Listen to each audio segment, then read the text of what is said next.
Chapter 36, A Voice in the Hall from the Green Ember. An hour later, Pickett and Heather were packed into the large hall along with most of the Cloud Mountain community and many more. Pickett was quiet. Heather hadn't been able to get much out of him since they'd left Lord Rake's quarters. Uncle Wilfred had come to check on them and stayed on with them since. There were 4 in their group. Smalls stood on one side with Heather to his right. Uncle Wilfred stood on the other side with Pickett on his left. They were near the back. Behind them, as if separate from the Cloud Mountain community, stood most of the lords, captains, and soldiers who'd come from the secret citadels. Most of them looked angry. They appeared to resent this assembly and were making it clear by standing apart. There was a large gap between the last of the Cloud Mountain rabbits and the Citadel warriors. Heather believed they wished to get this over with and get back to what they thought of as real work. Heather, Smalls said, I need to ask you something. Anything, said Heather. She'd seen little of Smalls over the past week, but every time she'd seen him, he looked more tired and more discouraged. She was angry at herself for focusing so much on her own troubles that she'd ignored his. What can I do for you, friend? We are friends, he said, and I need friends now as you do. Our Wilfred is not popular around here, and that means neither are we. It's not fair. It's awful. Finding friends has been hard, Smalls continued, but I've been talking to Kyle lately. Kyle? Heather asked, surprised. Yes, and I see this surprises you. This is why I thought it was important to ask you. Are you and he friends? She thought for a moment, remembering how he stood up to Captain Fry and received a bloodied lip for his trouble. Yeah, we're friends, she said. Do you trust him? Smalls asked. That was harder, but she wanted to believe that Kyle was trustworthy. She thought he was becoming trustworthy. What finally tipped the scales in Kyle's favor was loyalty. So many were against them, out to do them harm. Kyle demonstrated that he was a loyal friend. Yeah, I trust him, she said. Smalls' face tightened and then relaxed. He nodded. Thanks, Heather. Many hard choices lie on that. This made Heather suddenly fearful, and she felt a need to qualify her approval of Kyle with a warning, but Lord Rake was coming to the stage. A hush fell over the assembly. She looked behind, and her eyes locked with Captain Fry. He smiled a grim, contemptuous smile. She noticed many others were watching them as well. They were easy pickings if the lords wanted to take them prisoner. Smalls seemed aware of this. He subtly eyed all possible exits. My friends, Lord Rake said, his voice booming in the massive hall, fellow heralds of the Mended Wood, we gather today in a moment of crisis, not our first and not our last. We meet today to conspire against gloom, to say that what we see is not all that we can and will be seen. Rabbits began to stir. Heather felt her pulse rising. Uncle Wilfred smiled. Lord Rake continued, his voice strong. We are not what we appear to be, nor what we will be, nor where we will be. We are heralds of the Mended Wood. We see and speak of that reality while strong rabbits stand prepared to receive and give harm on our behalf. Much of our work here is to support the citadels. We supply food, clothing, and much more to these brave, fighting rabbits who stand ready every day to go to war on our behalf. My dear friends, I give you the lords, captains, and soldiers of the secret citadels. As a mass, everyone turned to the back to face them. Then the crowd erupted in a wild, exuberant applause and cheers. Those toward the back surged on the visitors. They shook hands, bowed respectfully, and in their many ways thanked and paid tribute to the warriors. There was a mingling for nearly 5 minutes, and then Lord Rake tapped his staff on the floor of the platform. Rabbits began to reform the crowd into something like the shape it had been before, but Heather noticed it was harder to see now where the Cloud Mountain community and the Citadel rabbits were divided. She saw that many of the soldiers now wore wreaths of flowers and held other gifts. They seemed pleased, but embarrassed.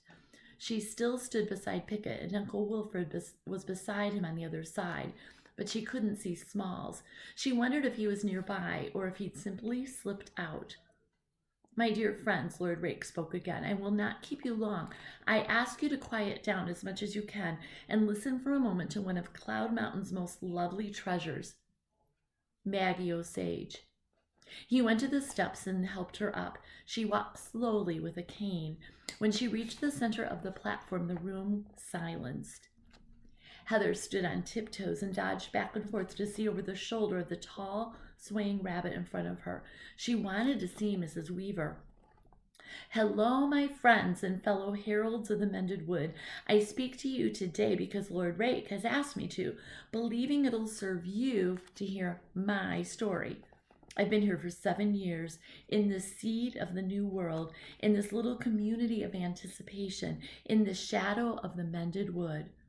Though I am not noble born or anything more than a commoner at work on her sewing, I have somehow come to be seen as wise. Some of you have come to me for advice, and I've given you the best I could. This puzzles me still, but I've come to a kind of acceptance of it. I'm so honored to have a place among you and to serve you however I can, whether by sewing or sayings. You find me on the mossy porch looking into the mist beyond which lies the ruins of the great wood. Why? Am I insane?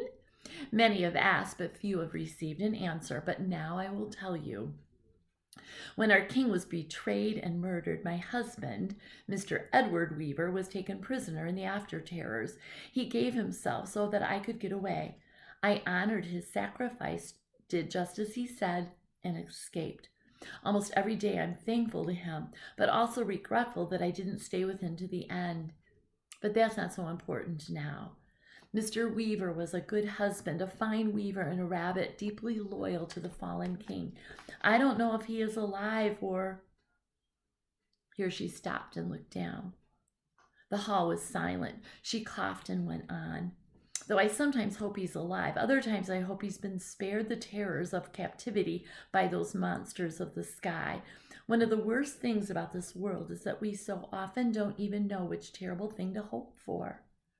I know you mean well when you honor me with the title of Maggie Osage, but this is why I insist on Maggie Weaver. That's who I am. Mr. Weaver's my other half. If he's gone, then I'm half dead. So while you mean well, it's disrespectful to Mr. Weaver to give me another name, and I won't allow it. I am Maggie Weaver, and I'll never be anything else. I stand on the porch overlooking the great wood, believing perhaps one day the mist will clear and Edward will be there. The Mended Wood isn't a place to me only, it's him. It's all our loved ones, as they are or in the place they longed for and are loved. I'm anything but a general, though as a girl my mother did call me a general nuisance, but I'll be so bold as to marshal you to action, to call in your best efforts, to command you, dare I say, to be vigilant and faithful and unified in the cause of King Jupiter. Cheers filled the hall, but Mrs. Weaver didn't move. She only bowed her head. In a few moments, she raised her head and silence resumed. She went on, I call on you to be faithful to King Jupiter and to be faithful to his true heir. The hall erupted in a shout, almost unified, of yes. We must stay together, she said. Yes, they shouted. We must end senseless division, she said. The hall responded, yes. Heather shouted with all her breath, noticing the loud calls of yes were pouring out from behind her as well. We must come together to fight our common foe in our art, in our arms, in our farms, and in our hearts. Yes, the booming cry came again. Then silence descended like a blanket, though the energy in the hall was bubbling beneath the shallow surface of respectful quiet. Mrs. Weaver said, let us be who we truly are, friends. When the green ember rises, and it may happen soon, let us live so that when the Mended Wood comes, we won't be strangers to its charms. She bowed her head and moved slowly to the side of the platform. After she took a few steps, the crowd erupted in fresh, deafening cheers. These lasted for as long as it took her to leave the stage and disappear again into the crowd. Then 3 rabbits came on stage, one with a lute, another a whistle, and the last with no instrument standing between the others. Her hands were folded together behind her back, and she closed her eyes as her fellows began to play. The crowd quieted again. The music was lovely but sad.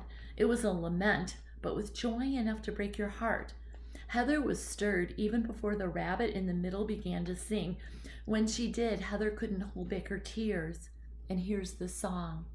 The skies, once so blue and beautiful, are littered with crass, cruel foes. Their bleak black wings beat a dreadful beat over sorrowful songs of woes. Songs of suffering and cruel murders, all lament and never a voice, raised in grateful gladness to the heights, never reason to rejoice. But it will not be so in the mended wood. We'll be free and glad again. It will not be so in the mended wood when the air of Jupiter reigns. And there's a picture. That's the end of this chapter.